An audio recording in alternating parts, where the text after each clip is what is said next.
Jaya Radha Madhava Punya Vihari.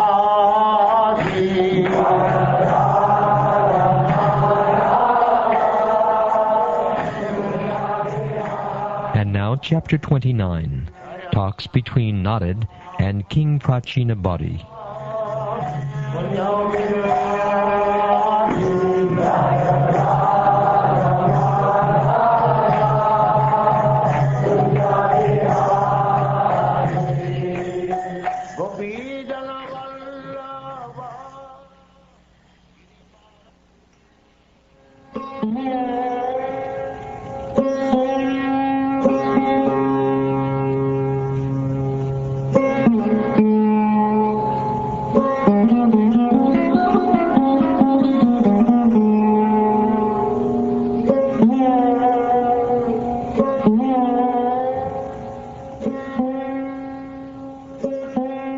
King Prachinabodhi replied, "My dear Lord, we could not appreciate completely the purport of your allegorical story of King Puranjana. Actually, those who are perfect in spiritual knowledge can understand, but for us, who are overly attached to fruitive activities, to realize the purpose of your story is very difficult." The great sage Narad Muni continued, "You must understand that Puranjana, the living entity, transmigrates according to his own work into different types of bodies, which may be one-legged, two-legged, three-legged, four-legged, many-legged, or simply legless. Transmigrating into these various types of bodies, the living entity, as the so-called enjoyer, is known as Puranjana. The person I have described as unknown is the Supreme Personality of Godhead, the Master and eternal friend of the living entity. Since the living entities cannot realize the Supreme Personality of Godhead by material names, activities, or qualities, he remains everlastingly unknown to the conditioned soul. When the living entity wants to enjoy the modes of material nature in their totality, he prefers, out of many bodily forms, to accept that body which has 9 gates, 2 hands, and 2 legs. Thus he prefers to become a human being or a demigod. The word pramada, mentioned in this regard, refers to material intelligence or ignorance. It is to be understood as such. When one takes shelter of this kind of intelligence, he identifies himself with the material body. Influenced by the material consciousness of I and mine, he begins to enjoy and suffer through his senses. Thus the living entity is entrapped. The 5 working senses and the 5 senses that acquire knowledge are all male friends of Puranjani. The living entity is assisted by these senses in acquiring knowledge and engaging in activity. The engagements of the senses are known as girlfriends, and the serpent, which was described as having 5 heads, is the life air acting within the 5 circulatory processes. The 11th attendant, who is the commander of the others, is known as the mind. He is the leader of the senses, both in the acquisition of knowledge and in the performance of work. The Panchula kingdom is that atmosphere in which the 5 sense objects are enjoyed. Within that Panchula kingdom is the city of the body, which has 9 gates. The eyes, nostrils, and ears are pairs of gates situated in one place. The mouth, genital, and rectum are also different gates. Being placed into a body having these 9 gates, the living entity acts externally in the material world and enjoys sense objects like form and taste. 2 eyes, 2 nostrils, and a mouth, altogether 5, are situated in the front. The right ear is accepted as the southern gate, and the left ear is the northern gate. The two holes or gates situated in the west are known as the rectum and genital. The two gates named Kadyota and Avirmukhi, which have been spoken of, are the two eyes side by side in one place. The town named Vibrajita should be understood as form. In this way, the two eyes are always engaged in seeing different kinds of forms. The two doors named Nalini and Nalini should be known as the two nostrils, and the city named Sorabha represents aroma. The companion spoken of as Avaduta is the sense of smell. The door called Mukhya is the mouth, and Vipana is the faculty of speech. Rasagya is the sense of taste. The city called Apana represents engagement of the tongue in speech, and Bahudana is the variety of foodstuffs. The right ear is called the gate of Pitruhu, and the left ear is called the gate of Devahu. The city spoken of as Dakshina Panchala represents the scriptures meant for directing pravritti, the process of sense enjoyment in fruitive activities. The other city, named Uttara Panchala, represents the scriptures meant for decreasing fruitive activities and increasing knowledge.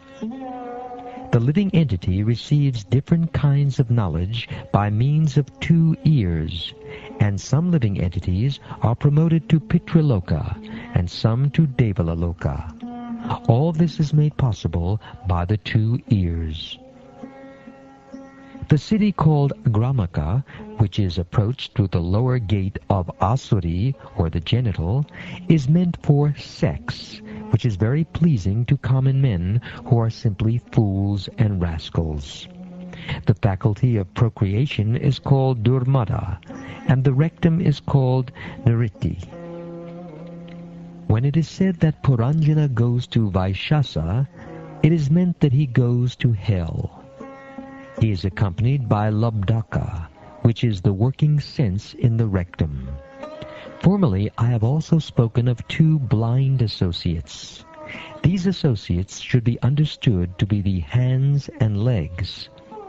Being helped by the hands and legs, the living entity performs all kinds of work and moves hither and thither. The word Antapura refers to the heart. The word Vishuchina, meaning going everywhere, indicates the mind. Within the mind, the living entity enjoys the effects of the modes of material nature. These effects sometimes cause illusion, sometimes satisfaction, and sometimes jubilation. Formerly, it was explained that the queen is one's intelligence. While one is awake or asleep, that intelligence creates different situations. Being influenced by contaminated intelligence, the living entity envisions something and simply imitates the actions and reactions of his intelligence. What I refer to as the chariot was in actuality the body. The senses are the horses that pull that chariot. As time passes, year after year, these horses run without obstruction, but in fact they make no progress. Pious and impious activities are the two wheels of the chariot. The three modes of material nature are the chariot's flags. The 5 types of life air constitute the living entity's bondage, and the mind is considered to be the rope. Intelligence is the chariot driver. The heart is the sitting place in the chariot, and the dualities of life, such as pleasure and pain, are the nodding place. The 7 elements are the coverings of the chariot, and the working senses are the 5 external processes. The 11 senses are the soldiers. Being engrossed in sense enjoyment, the living entity, seated on the chariot, hankers after fulfillment of his false desires, and runs after sense enjoyment, life after life. What was previously explained as Chandavega, powerful time, is covered by days and nights, named Gandharvas and Gandharvis. The body's lifespan is gradually reduced by the passage of days and nights, which number 360. What was described as Kalakanya should be understood as old age. No one wants to accept old age, but Yavaneshvara, or Yavanaraj, who is death, accepts Jara, or old age, as his sister.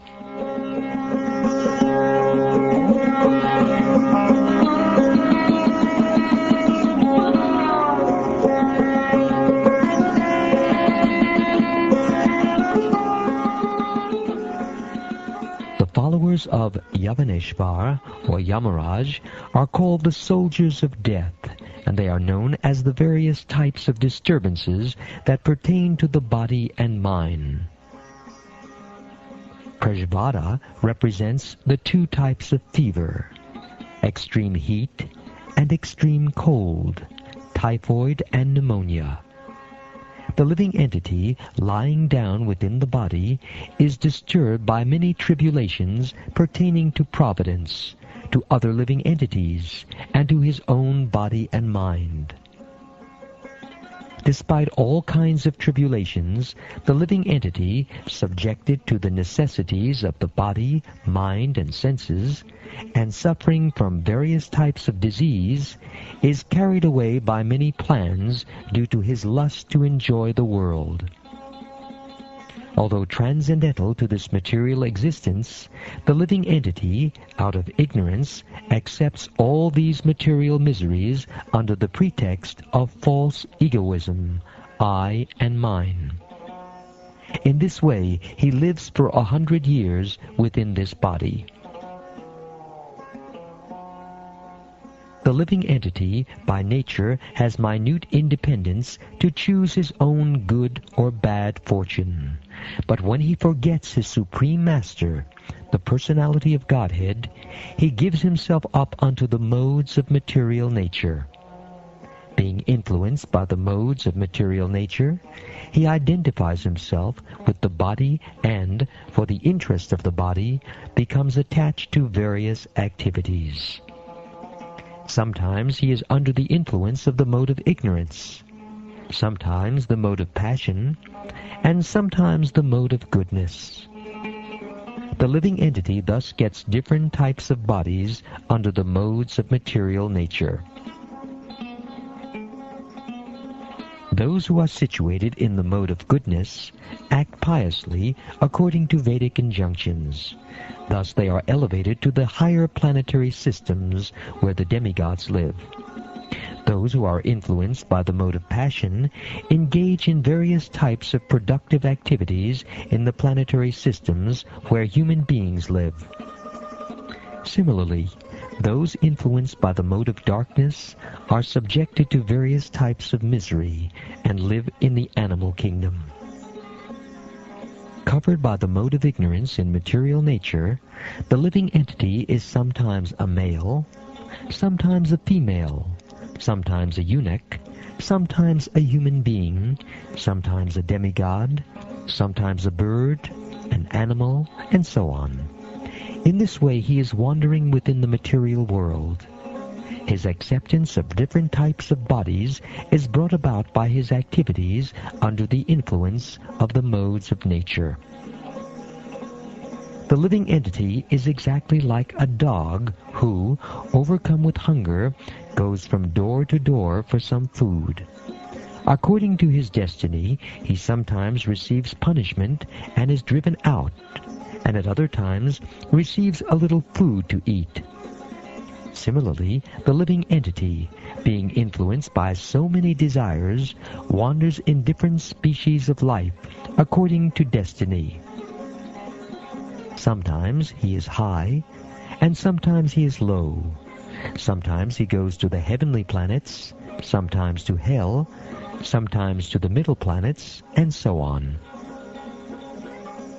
The living entities are trying to counteract different miserable conditions pertaining to providence, other living entities, or the body and mind. Still, they must remain conditioned by the laws of nature, despite all attempts to counter these laws. A man may carry a burden on his head, and when he feels it to be too heavy, he sometimes gives relief to his head by putting the burden on his shoulder. In this way, he tries to relieve himself of the burden. However, whatever process he devises to counteract the burden does nothing more than put the same burden from one place to another. O you who are free from all sinful activity, no one can counteract the effects of fruitive activity simply by manufacturing a different activity devoid of Krishna consciousness. All such activity is due to our ignorance. When we have a troublesome dream, we cannot relieve it with a troublesome hallucination. One can counteract a dream only by awakening. Similarly, our material existence is due to our ignorance and illusion. Unless we awaken to Krishna consciousness, we cannot be relieved of such dreams. For the ultimate solution to all problems, we must awaken to Krishna consciousness. Sometimes we suffer because we see a tiger in a dream or a snake in a vision, but actually there is neither a tiger nor a snake. Thus we create some situation in a subtle form and suffer the consequences.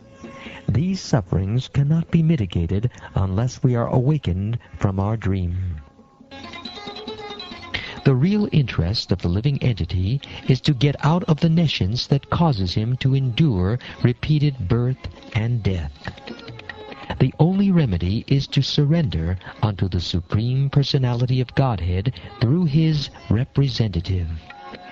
Unless one renders devotional service unto the Supreme Personality of Godhead, Vasudeva, one cannot possibly become completely detached from this material world, nor can he possibly manifest real knowledge.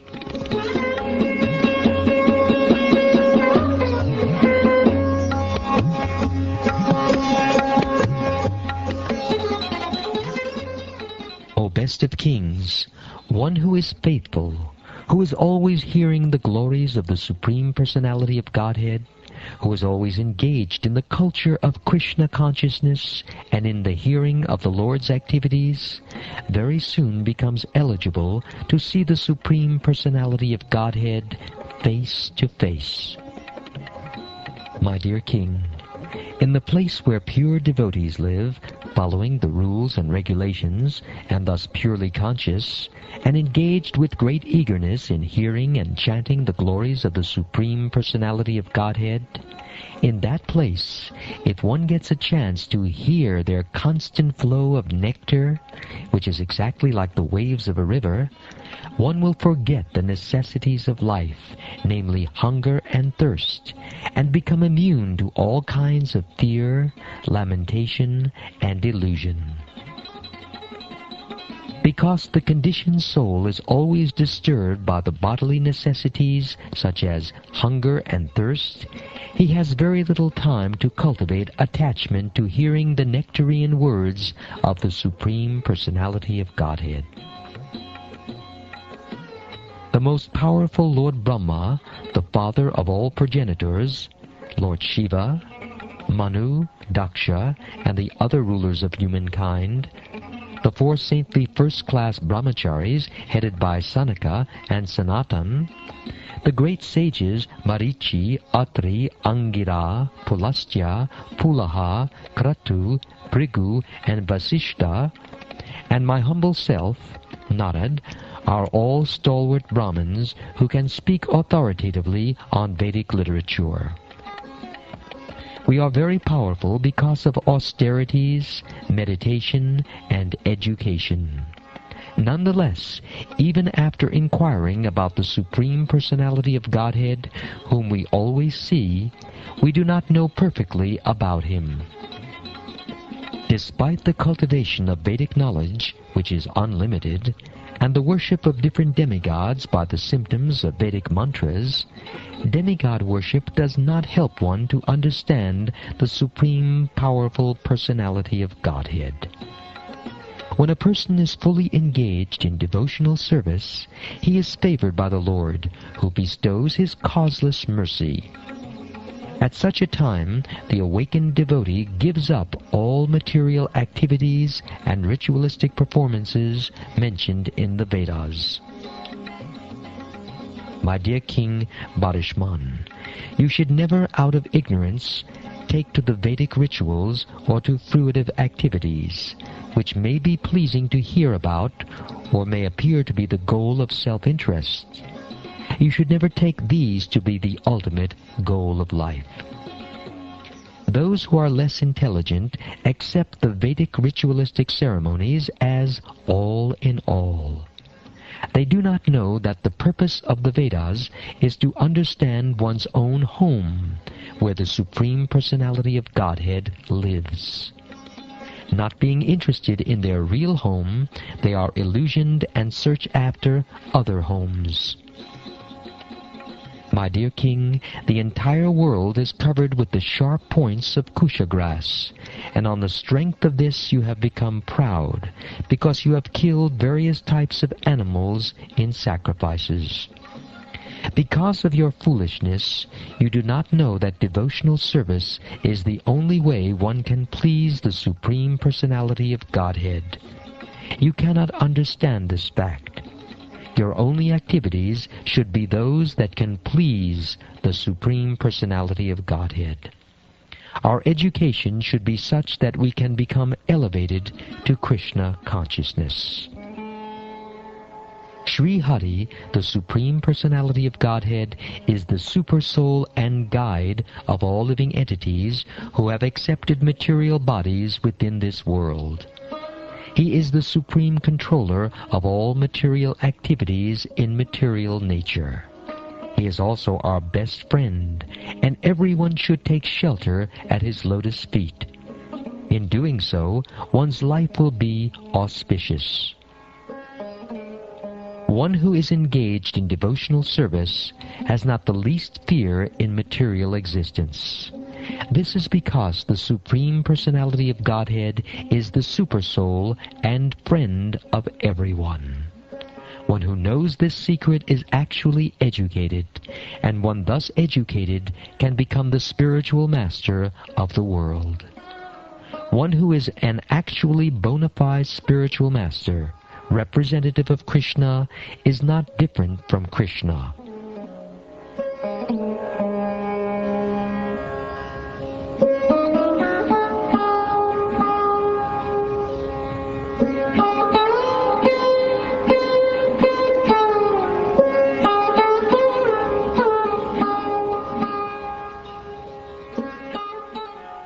Great Personality, I have replied properly about all that you have asked me. Now hear another narration that is accepted by saintly persons and is very confidential. My dear King, please search out that deer who is engaged in eating grass in a very nice flower garden along with his wife. That deer is very much attached to his business, and he is enjoying the sweet singing of the bumblebees in his garden. Just try to understand his position. He is unaware that before him is a tiger, which is accustomed to living at the cost of another's flesh. Behind the deer is a hunter, who is threatening to pierce him with sharp arrows. Thus the deer's death is imminent. My dear King, woman, who is very attractive in the beginning, but in the end very disturbing, is exactly like the flower, which is attractive in the beginning and detestable at the end. With woman, the living entity is entangled with lusty desires, and he enjoys sex, just as one enjoys the aroma of a flower. He thus enjoys a life of sense gratification, from his tongue to his genitals, and in this way the living entity considers himself very happy in family life. United with his wife, he always remains absorbed in such thoughts. He feels great pleasure in hearing the talks of his wife and children, which are like the sweet humming of bumblebees that collect honey from flower to flower. He forgets that before him is time, which is taking away his lifespan with the passing of day and night. He does not see the gradual diminishing of his life, nor does he care about the superintendent of death, who is trying to kill him from behind. Just try to understand this. You are in a precarious position and are threatened from all sides. My dear king, just try to understand the allegorical position of the deer. Be fully conscious of yourself and give up the pleasure of hearing about promotion to heavenly planets by fruitive activity. Give up household life, which is full of sex, as well as stories about such things, and take shelter of the Supreme Personality of Godhead through the mercy of the liberated souls. In this way, please give up your attraction for material existence. The king replied, My dear Brahmin, whatever you have said, I have heard with great attention, and considering all of it, have come to the conclusion that the acharyas or teachers who engaged me in fruitive activity did not know this confidential knowledge. If they were aware of it, why did they not explain it to me? My dear Brahmin, there are contradictions between your instructions and those of my spiritual teachers who engaged me in fruitive activities. I now can understand the distinction between devotional service, knowledge, and renunciation. I had some doubts about them, but you have now very kindly dissipated all these doubts. I can now understand how even the great sages are bewildered by the real purpose of life. Of course, there is no question of sense gratification. The results of whatever a living entity does in this life are enjoyed in the next life. The expert knowers of the Vedic conclusions say that one enjoys or suffers the results of his past activities. But practically, it is seen that the body that performed the work in the last birth is already lost. So how is it possible to enjoy or suffer the reactions of that work in a different body? It happens in this way. The living entity acts in a gross body in this life. This body is forced to act by the subtle body composed of mind, intelligence, and ego. After the gross body is lost, the subtle body is still there to enjoy or suffer. Thus there is no change. The living entity, while dreaming, gives up the actual living body. Through the activities of his mind and intelligence, he acts in another body, either as a god or a dog. After giving up this gross body, the living entity enters either an animal body or a demigod's body on this planet or on another planet. He thus enjoys the results of the actions of his past life. The living entity labors under the bodily conception of, I am this, I am that. My duty is this, and therefore I shall do it. These are all mental impressions, and all these activities are temporary. Nonetheless, by the grace of the Supreme Personality of Godhead, the living entity gets a chance to execute all his mental concoctions. Thus he gets another body.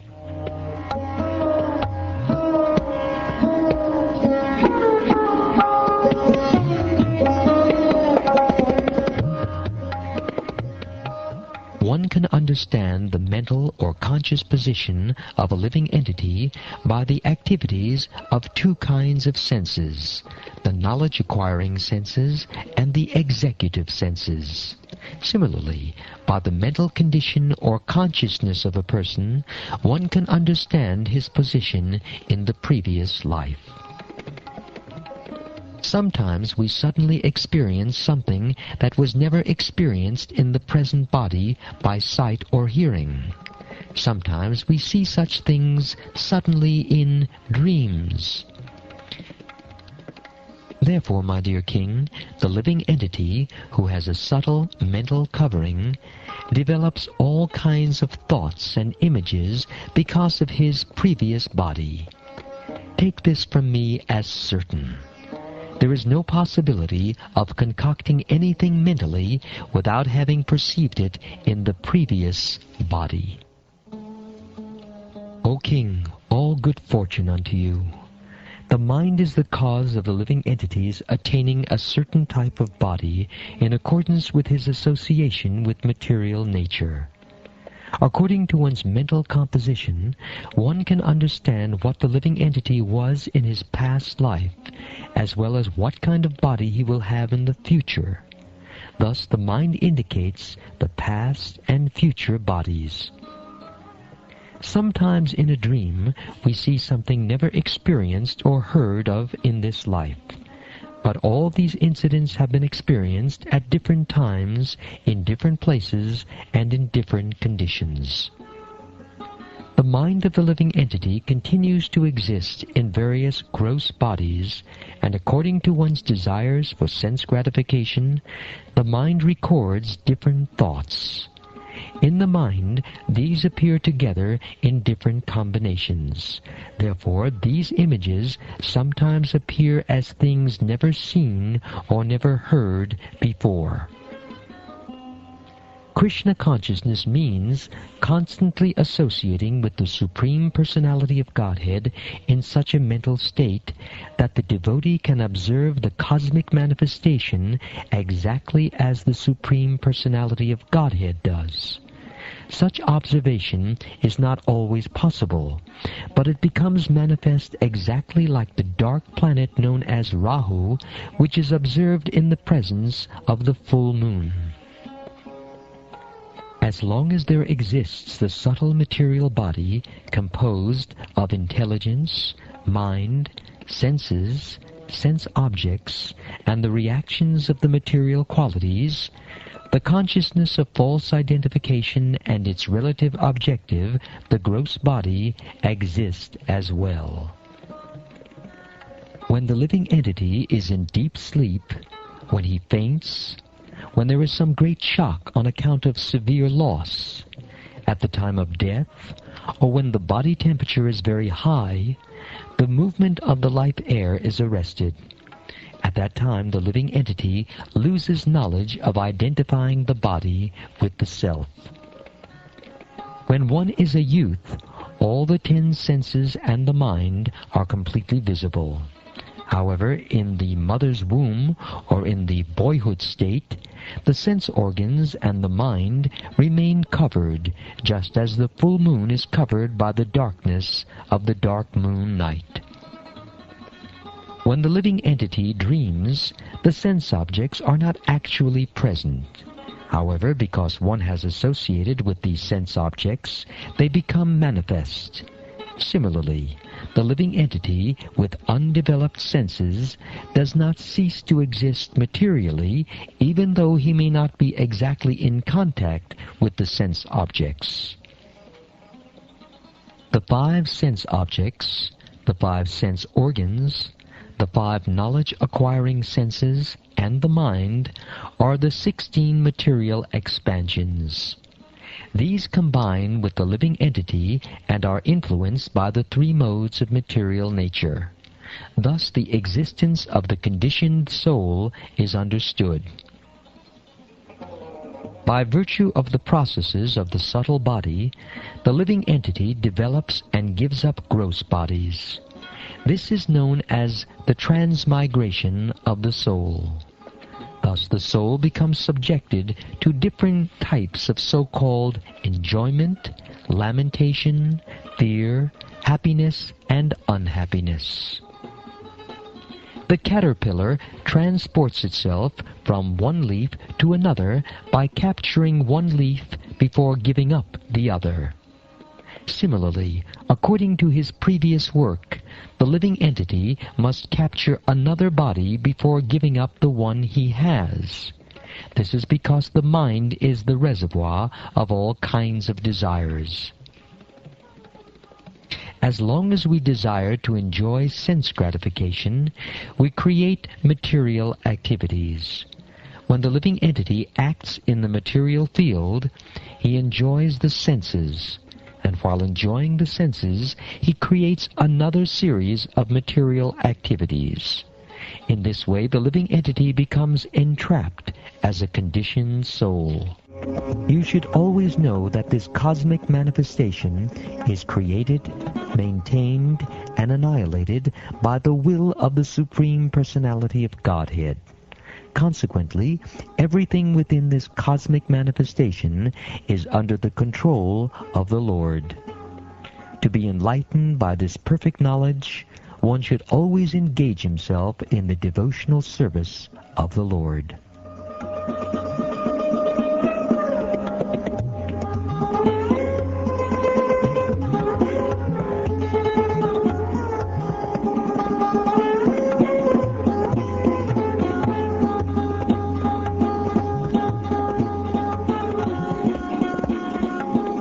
The great sage Maitreya continued, The supreme devotee, the great saint Narad, thus explained to King Prachinabhati the constitutional position of the Supreme Personality of Godhead and the living entity.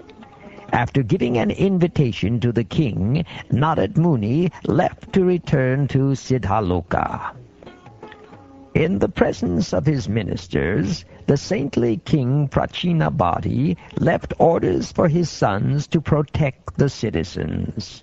He then left home and went off to undergo austerities in a holy place known as Kapil Ashram. Having undergone austerities and penances at Kapil Ashram, King Prachinabhati attained full liberation from all material designations. He constantly engaged in the transcendental loving service of the Lord, and attained a spiritual position qualitatively equal to that of the Supreme Personality of Godhead. My dear Vidura, one who hears this narration concerning the understanding of the living entity's spiritual existence, as described by the great sage Narad, or who relates it to others, will be liberated from the bodily conception of life.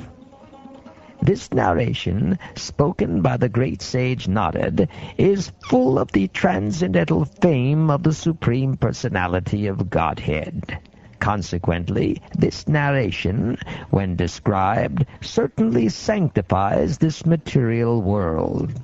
It purifies the heart of the living entity and helps him attain his spiritual identity.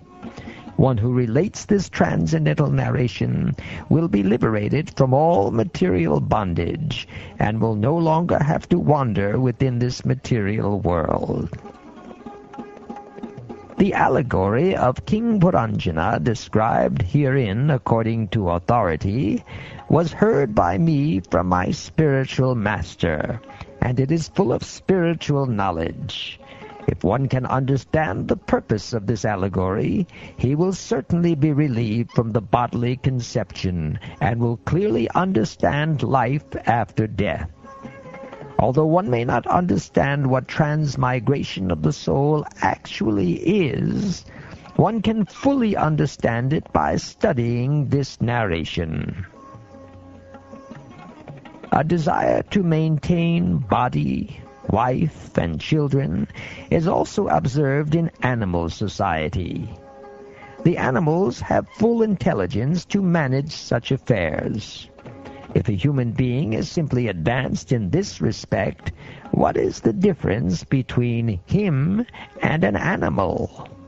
One should be very careful to understand that this human life is attained after many, many births in the evolutionary process. A learned man who gives up the bodily conception of life, both gross and subtle, will, by the enlightenment of spiritual knowledge, become a prominent individual spirit soul, as the Supreme Lord is also.